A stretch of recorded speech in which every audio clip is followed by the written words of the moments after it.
என்னோட ரெண்டாவது காம்படிஷனுக்கு அனைவரையும் வரவேற்கிறேன். இந்த காம்படிஷன் கண்டிப்பா உங்களுக்கு ஒரு சீரியஸ்னஸா இருக்கும். அதனால வீடியோ கடைசி வரைக்கும் பாருங்க. நேற்று நைட்டே சேவிங் பண்ணிட்டு காலையிலே எந்திரிச்சு ஃப்ரெஷ் அப் ஆயிட்டு எல்லா பொருளையும் எடுத்து வச்சுட்டு இருந்தேன். தேவையான திங்ஸ் டேனு கேக்கு லோடிங்க்கு எல்லா பொருளும் எடுத்து வச்சுட்டு எங்க அம்மாவோட நம்பிக்கைக்கோசரம் சாமிங்க கும்பிட்டேன். என்னோட நம்பிக்கைக்கோசரம் நான் வேற கோயிலுக்கு போறேன். போறதுக்கு முன்னாடி தயிர் வாங்கிட்டேன். எங்க ஊர் காவல் தெய்வமான வெண்ணங்குடி முனிப்பு கோயிலுக்கு தான் போனேன். ஒரு நிம்மதி ஒரு புத்துணர்ச்சி. அங்க திருநீரை இட்டுட்டு பயணத்தை ஆரம்பிச்சாச்சு. போற வழியெல்லாம் காம்படிஷன் மாதிரி இல்ல, ஏதோ ட்ரிப் மாதிரி இருந்துச்சு. போறப்பே லைட்டா குளிரு. சேலம் பாடி பில்டர்ஸ் எல்லாத்தையும் ஒரு போட்டோ ஷூட் எடுத்துட்டு இருந்தாங்க. ஏன்னா நல்லா பாருங்க, வெயிட் மிஷின்ல ஏறப்பே கிரிக்கெட் வந்துருச்சு. காய்ஸ் நம்மளோட ட்ரங்க் நம்பர் இதுதான். காய்ஸ் நல்லா கார்பு மீல்லாம் நல்லா லோட் பண்ணிட்டு அப்படியே வாக்கிங் போலாம். நண்பனோட வாக்கிங் போயிட்டேன். நம்ம வீடியோ புதுசா பாக்குறீங்க, ஃபாலோ பண்ணி வச்சுக்காங்க. நெக்ஸ்ட் போயிட்டு வந்துட்டு தேனும் அவ்வளோ கலந்து சாப்பிட்டேன்.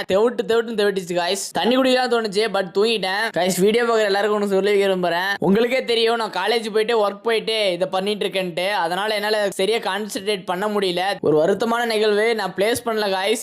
இதுக்கு மேல நான் வீடியோஸ் எல்லாம் பார்க்க தான் போறீங்க. என்ன பாருங்க, ஒவ்வொரு நாளும் புது புது இம்ப்ரூவ்மெண்டோட வர போறேன். அதுக்கு உங்களோட சப்போர்ட் கண்டிப்பா தேவை. காம்படிஷனையும் முடிச்சுட்டு சீட் மீலையும் அடிச்சுட்டு வீட்டுக்கு வந்துட்டேன். கண்ட்ரோலா இருங்க காய்ஸ்.